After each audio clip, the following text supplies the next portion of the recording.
Chapter 5. How Help Came to the King. But his misery did not last long. Almost at once there came a bump, and then a second bump, and two children were standing before him. The wood in front of him had been quite empty a second before, and he knew they had not come from behind his tree, for he would have heard them. They had in fact simply appeared from nowhere. He saw at a glance that they were wearing the same queer, dingy sort of clothes as the people in his dream, and he saw at a second glance that they were the youngest boy and girl out of that party of 7.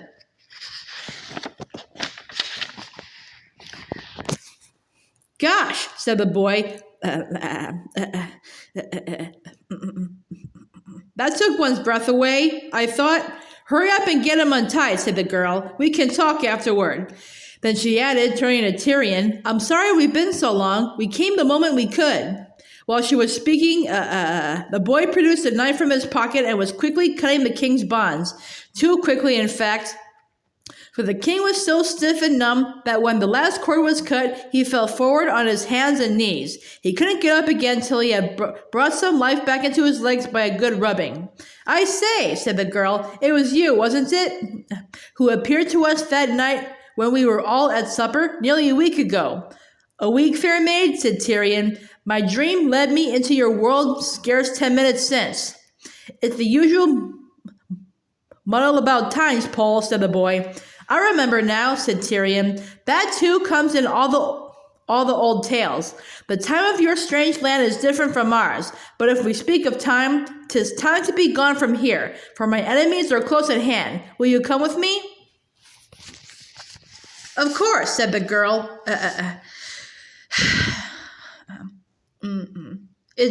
It's you we've come to help." Tyrion got to his feet and led them rapidly downhill, southward and away from the stable. He knew where he meant to go, but his first aim was to get to rocky places where they would leave no trail, and his second to cross some water so that they would leave no scent. This took them about an hour scrambling and waiting, and while that was going on, nobody had any breath to talk. But even so, Tyrion kept on stealing glances at his companions. The wonder of walking beside the creatures from another world made him feel a little dizzy, but it also made all the old stories seem far more real than they had.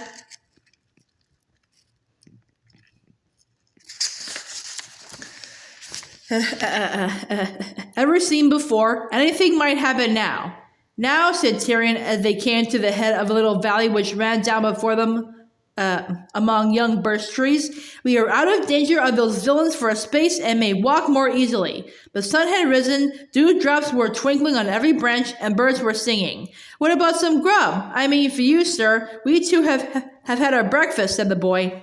Tyrion wondered very much what he meant by grub, but when the boy opened a bulgy satchel which he was carrying and pulled out a rather greasy and squashy packet, he understood. He was ravenously hungry, though he hadn't thought about it till that moment. There were 2 hard-boiled egg sandwiches and 2 cheese sandwiches and 2 with some kind of paste in them. If he hadn't been so hungry, he wouldn't have thought much of the paste, for that is a sort of food nobody eats in Narnia. By the time he had eaten all 6 sandwiches, they had come to the bottom of the valley, and there they found a mossy cliff with a little fountain bubbling out of it. All 3 stopped and drank and splashed their hot faces. "And now," said the girl as she tossed her wet hair back from her forehead, "aren't you going to tell us who you are and why you were tied up and what it's all about?" "With a good will, damsel," said Tyrion, "but we must keep on the march." So while they went on walking, he told them who he was and all the things that had happened to him. "And now," he said at the end, "I am going to a certain tower, one of 3 that were built in my grandsire's time to guard Lantern Waste against certain perilous outlaws who dwelt there in his day. By Aslan's good will, I was not robbed of my keys.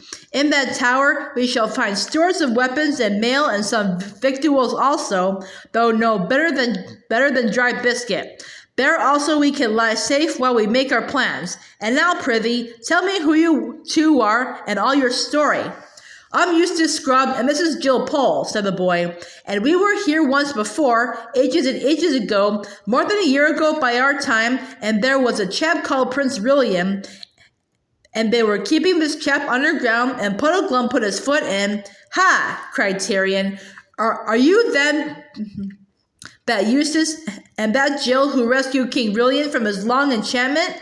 Yes, that's us, said Jill. So he's King Brilliant now, is he? Oh, of course he would be. I forgot. Nay, said Tyrion. I am the seventh in descent from him. He has been dead over 200 years. Jill made a face. Ugh, she said. That's the horrid part about coming back to Narnia. But Eustace went on. Well, now you know who we are, sire, he said, and it was like this. The professor and Aunt Polly had got all us friends of Narnia, together. I know not these names, Eustace, said Tyrion. They're the two who came into Narnia at the very beginning, the day all the animals learned to talk. By the lion's mane, cried Tyrion. Those two, the Lord Diggory and the Lady Polly, from the dawn of the world, and still alive in your place? The wonder and the glory of it. But tell me. She isn't really your aunt, you know, said Eustace. She's Miss Plummer, but we call her Aunt Polly. Well, those two got us all together partly just for fun, so that we could all have a good job about Narnia, for of course there's no one else we could ever talk to about things like that, but partly because the professor had a feeling that we were somehow wanted over here. Well then, you came in like a ghost or goodness knows what, and nearly frightened the lives out of us, and vanished without saying a word. After that, we knew for certain there was something up. The next question was how to get here. You can't go just by wanting to. So we talked, and at last the professor said the only way would be by the magic rings. It was by those rings that he and Aunt Polly got here long ago when they were only kids. Years before we younger ones were born. But the rings had all been buried in the garden of a house in London. That's our big town, sire. And the house had been sold. So then the problem was how to get at them. You'll never guess what we did in the end. Peter and Edmund, that's the High King Peter, the one who spoke to you, went up to London to get into the garden from the back early in the morning before people were up. They were dressed like workmen so that if anyone did see them, it would look as if they'd come to do something about the drains. I wish I'd been with them. It must have been glorious fun. And they must have succeeded, for next day, Peter sent us a wire. That's a sort of message, sire. I'll explain about it some other time. To say he got the rings. And the day after that was the day Paul and I had to go back to school. We're the only two who are still at school, and we're at the same one. So Peter and Edmund were to meet us at a place on the way.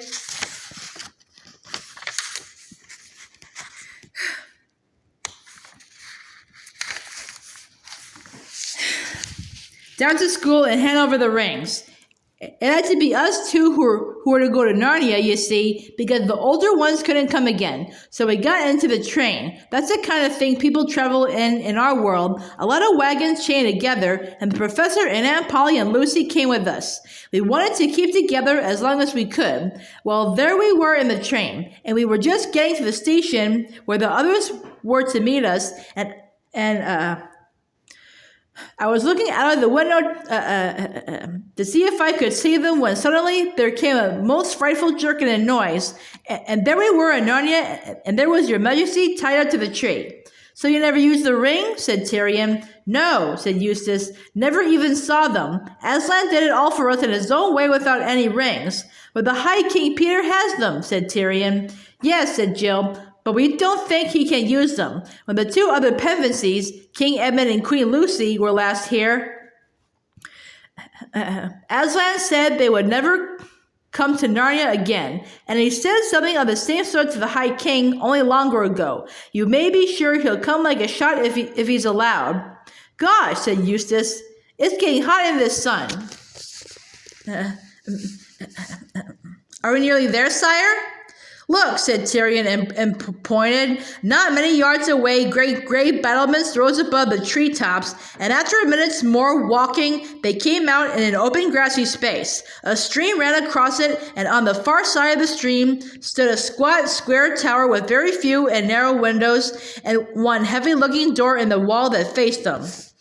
Tyrion looked sharply this way and that to make sure that no enemies were in sight.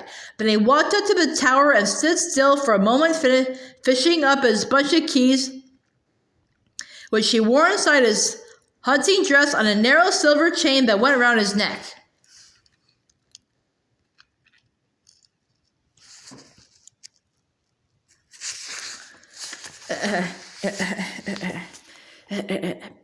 It was a nice bunch of keys that he brought out, for 2 were golden and many were richly ornamented. You could see at once that they were keys made for opening solemn and secret rooms in palaces, or chests and caskets of sweet-smelling wood that contained royal treasures. But the key which he now put into the lock of the door was big and plain and more rudely made. The lock was stiff, and for a moment Tyrion began to be afraid that he would not be able to turn it. But at last he did, and the door swung open with a sullen creak. "Welcome, friends," said Tyrion. "I fear this is the best palace that the King of Narnia can now offer to his guests."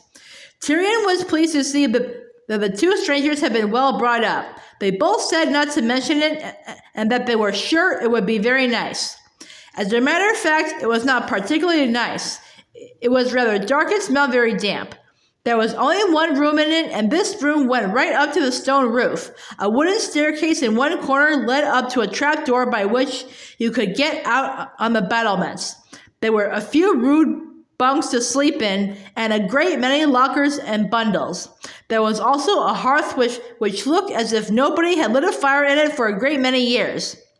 "We'd better go out and gather some wood first thing, hadn't we?" said Jill.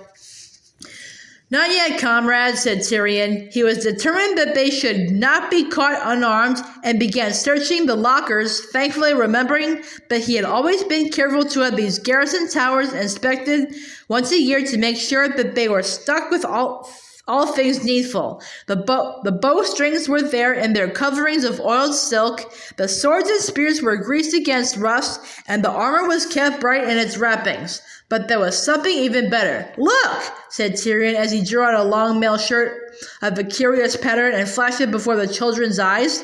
"That's fine-looking mail, sire," said Eustace. "Aye, lad," said Tyrion. "No Narnian dwarf's smithy that.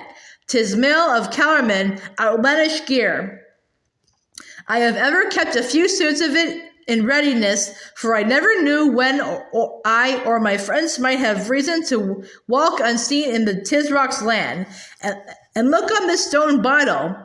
In this there is a juice which, when we have rubbed it on our hands and faces, will make us brown as Calormenes." "Oh, hurrah!" said Jill. "Disguise! I love disguises." Tyrion showed them how to pour out a little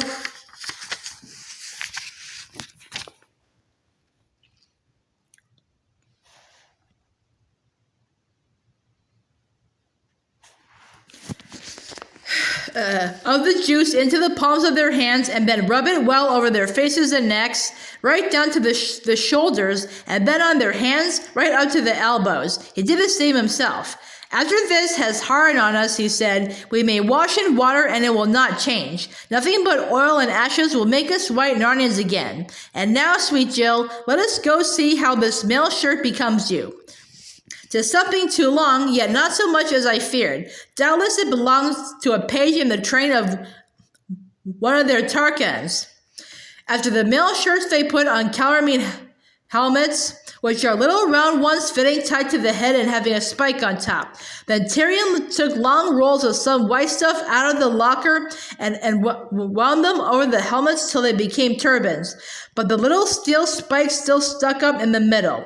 He and Eustace took curved Calormene swords and little round shields.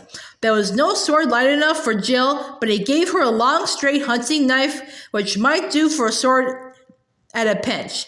"Hast any skill with a bow, maiden?" said Tyrion. "Nothing worth talking of," said Jill, blushing. "Scrub's not bad." "Don't you believe her, sire?" said Eustace. "We've both been practicing archery ever since."